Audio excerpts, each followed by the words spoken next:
Hi guys, this is Mel, and I'm here to talk about the originals, episode 315, titled An Old Friend Calls, which premiered Friday, March 4th, 2016 on the CW. Guys, so much happened in this episode that has left us on a cliffhanger. So, with this said, let's start with the 10-minute clock and let's begin. So what is something new that we learned in this episode? So timeline-wise, it's been 3 days since Klaus's sire line was broken, since Cole was resurrected, and it looks like Klaus has grown paranoid in those 3 days. And rightfully so, because he now believes all the enemies from his sire line will come after him now that it's broken. With that, we see Cortez arriving with the mission to find the last White Oak, and he does it through Vincent since he is the regent. And Cortez is an old enemy of Klaus's from the sire line. Apparently, Klaus killed his father, 5 brothers, and a mistress or something. So it's definitely a lot of bloodshed between them. But it appears that Cortez's mission is successful because he gets confirmation that the White Oak still exists. And he manages to message all the other vampires who hate Klaus in his sire line. And they're on their way to They're all on their way to New Orleans, and he manages to do that before Klaus kills him. So that's a downside to technology, because all he had to do was send a text. So now with Klaus having a huge target on his back, he takes a page out of his old playbook, and he goes into hiding with Haley and Hope. Also on a side plot, we get members of the Strix missing, and it's because of Haley fulfilling her vendetta against the members who took part in Jackson's death. Eventually, Elijah helps her finish this, and with Marcel's help, they pin the deaths of the missing Strix onto Cortez, who is dead, so he can't really defend himself against it. Also, we see Camille training for the day that Aurora breaks free from her entombment and comes after her. And Camille shows that she doesn't like the fact that Klaus didn't kill Aurora, because now she's left worrying over the crazy vampire coming after her. And we also see things not ending on good terms between Camille and Klaus, unfortunately. And finally, Cole. Resurrected Cole. We see him reunite with the family. We see him going on his first date with Davina, involving some dancing. And we see him try to remain good for Davina, so drinking from blood bags instead of fresh from the vein. But it seems that his bloodlust, is uncontrollable. He's found feeding on people on the streets of New Orleans when blood bags weren't enough, and someone surprising found him, and that is my most shocking moment of the episode. The person who found a bloody Cole was Finn. Apparently Finn returned, and I do not know how that happened. And when I saw Finn and Cole, both the original versions of them, I couldn't help but think all we needed was Rebecca. If only Rebecca was not daggered, then we would have all 6 Michelsons together in the present day for the first time in the original bodies. I mean, they haven't had that. The only time we actually saw all the originals in the same episode was in the premiere, when we got to see Klaus, Elijah, Rebecca, Finn, and Cole in their vampire bodies in the flashbacks. And then we got to see Freya in the present day in episode 301.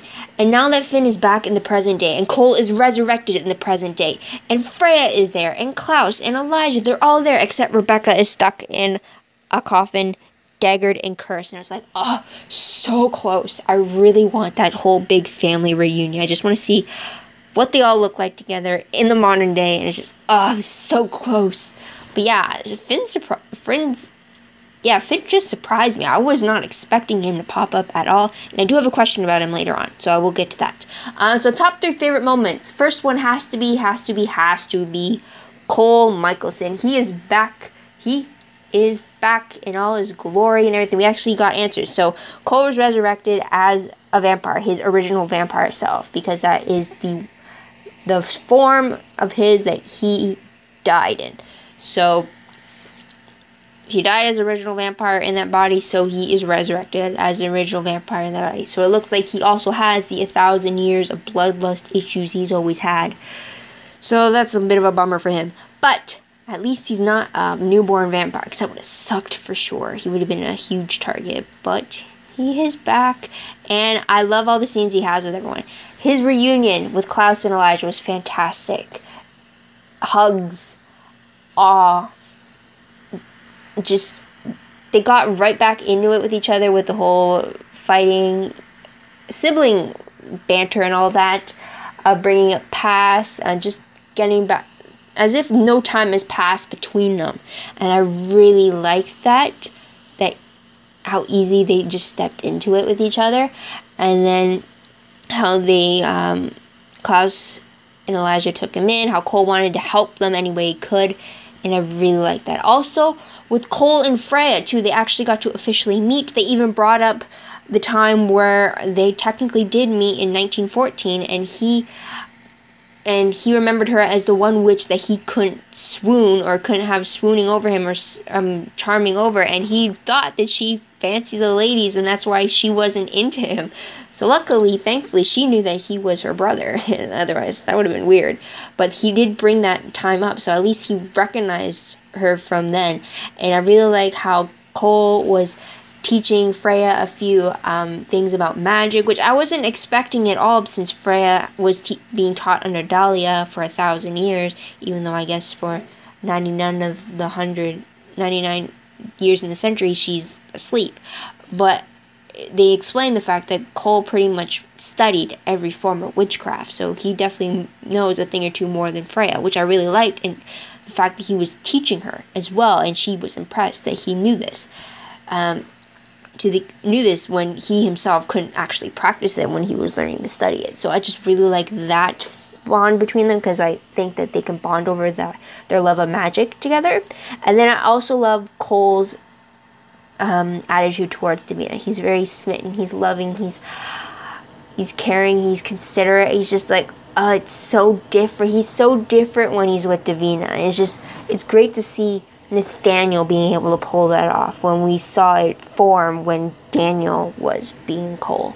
So it's just, I just love seeing Cole back again. I hope he's here for a long time. So next favorite moment, I'm counting that all as one moment. So my next one is Klaus and Haley.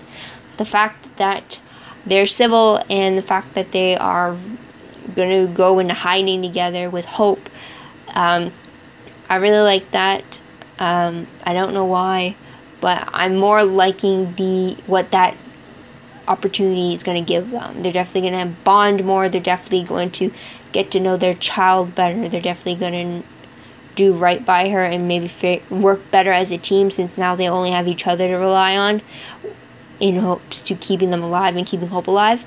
So I really can't wait to see what that adventure is going to be for them. So maybe that's why it's my favorite moment too. And my next favorite moment has to be the fact that they brought up Klaus's history as a recluse. Elijah and Klaus brought up the fact that there once was a time where the name Klaus Michelson was just a rumor, and that was because he cut all ties from everybody and had everybody question whether he existed or not. I'll even bring it back. The first time we actually heard the name Klaus was on the Vampire Diaries, episode 209, and it was between Rose telling Damon, Stefan, and Elaine about Klaus, and this is what she says. Rose goes, "Okay, you have to understand, I only know what I've picked up over the years, and I don't know what's true and what's not true. It's the problem with all this vampire crap, but Klaus, I know he's real." Elena asks who he is. Damon says he's one of the originals. He's a legend. Stefan says he's from the first generation of vampires. Elena questions like Elijah, and then Rose goes, "No, Elijah was the Easter Bunny compared to Klaus. He's a foot soldier. Klaus is the real deal."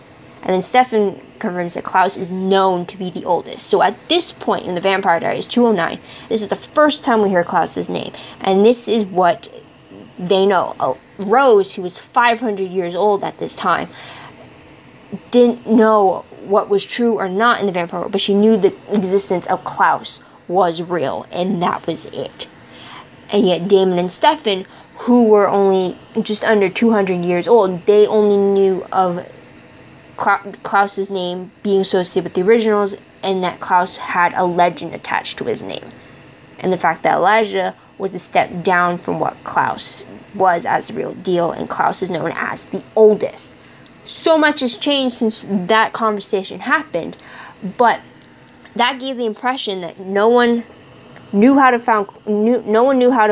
find Klaus. Elijah needed to find some way to draw Klaus out of hiding, because he wanted to kill him at that time. So I really liked in this episode that they brought up the history of Klaus having gone into hiding, because a lot of the stuff that happened in the originals when it comes to flashbacks and then being in New Orleans, I always got the feeling that it was always ignored, that part of Klaus's history, that he was a recluse. That he was a recluse, that he was in hiding, that he made it so that everyone thought he was just a legend, a myth, and something to fear, and everyone was just a word of mouth. It's like, you do not want to cross Klaus. You do not want to get on his bad side. And especially with Catherine, too. She was like the living word piece of what Klaus truly was like, because he made her suffer for 500 years by forcing her on the run from him. Yes, she was good at it, but for 500 years, she feared that Klaus would find her and kill her. So that was the legend. And I really like that they brought up that part of the history that we originally first get the impression of back on the Vampire Diaries. Sorry, I went off on a tangent there, but I like it when they do stuff like that. So, top 3 peeved moments. Once again, Cammy is on the list. And it's kind of a mixed emotions about her being here, because for one, she wants Aurora dead. Understandably so. I wanted her dead too, because now that she's just trapped, that just gives her more of a chance of finding a way to escape. So there's that. But my issue was with Camille. She wants Aurora dead, and yet she seemed to have trouble with Cortez being killed. Or maybe it was just because the humans that Klaus killed, the 3 humans he killed to stop the 30 human massacre that was about to happen. I don't know. But then also Camille broke Klaus's heart. So that's another peeve issue I have with her. Apparently it's because she claims that because she's a vampire, she now doesn't her feelings for Klaus are now not the same anymore. It's like, what the hell? It's only been like a few weeks. You really, I don't know.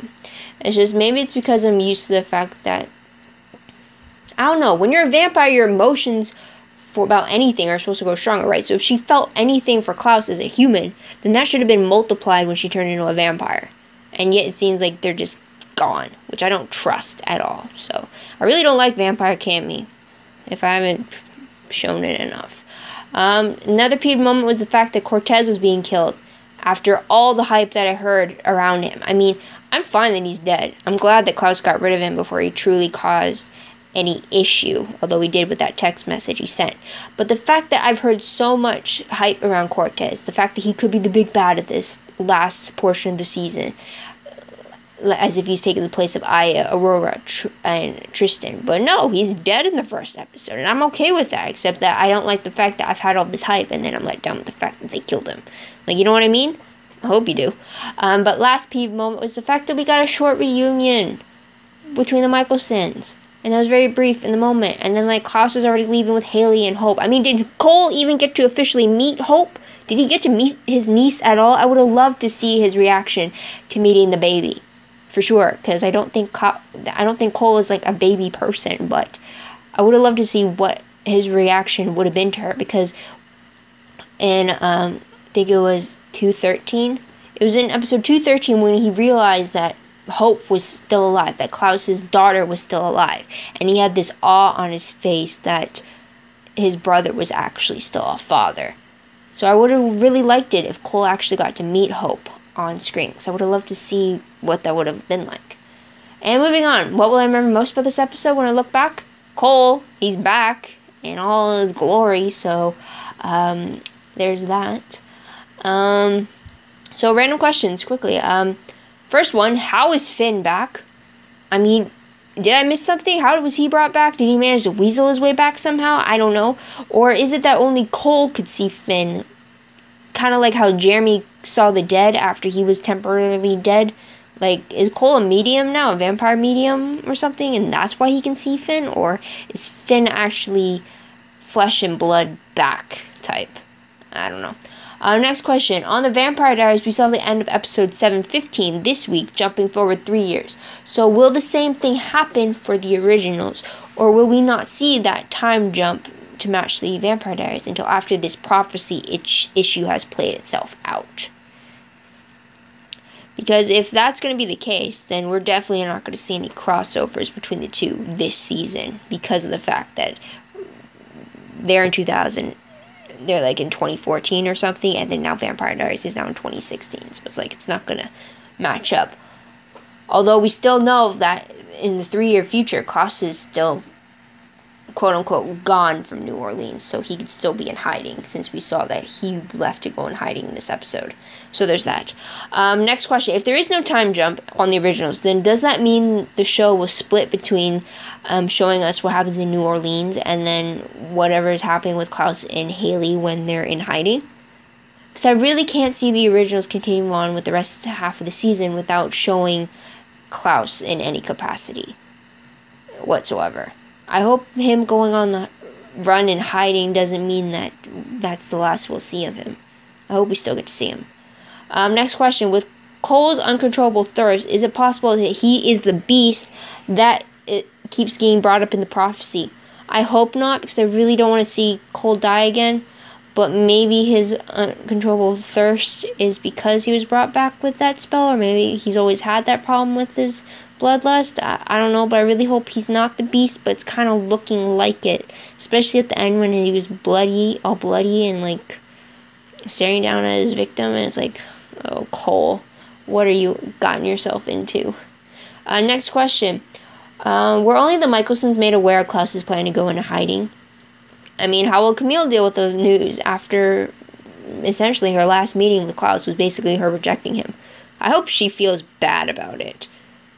I know that makes me look bad, but characters that do wrong by other characters, I want them to suffer for a bit before they get their reconciliation or their forgiveness from that other character they did wrong by or something like that. Because Camille definitely, as a vampire, turned a lot of Klaus's vulnerabilities against him, and I just know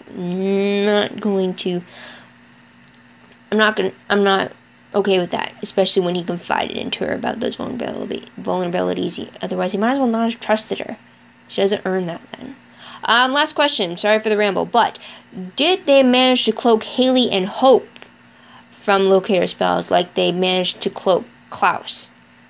Because I know the one spell that Cole was telling Freya to use on Klaus was so that if anyone were to do a locator spell, it would point to Klaus being in New Orleans when he's really off somewhere else. So I'm just wondering if they did the same thing to Haley and Hope. I would hope so. Otherwise, that whole plan got shot to hell very quickly. So moving on to predictions. Based off the promo for 316, we're not going to see it until April 1st. But it's going to focus on Finn's return. Marcel calls it a sibling rivalry with a whole new meaning to it. It looks like Cole and Finn may be at odds. Freya wants to kind of reconcile with Finn. Elijah's a little suspicious about it, so it looks like Klaus is missing out on one hell of a reunion, that's for sure. Also, another prediction, hopefully we'll get to see updates about Klaus and Haley in hiding on the run and how they're dealing with Hope. With just essentially it's the 3 of them now instead of the rest of the Michelson family helping them out. And also prophecy stats. Let's get right to it. So once again, family, friend, and foe. Family taken care of by Rebecca falling due to Elijah daggering her by her request. Now friend, it could be either Elijah falls due to Marcel and the Strix, like I've said before, or it could be Klaus falling due to Haley, since she still counts as a friend. So that's always the 2 options. And for foe, since Cortez was killed in this episode, Klaus could fall due to any type of foe he has, and he seems to have many of them coming after him now. Or it could be Elijah falling because of any of Klaus's enemies trying to get to him. It's definitely not going to be anyone from Elijah's side of the line because they are still connected to him. So there's that.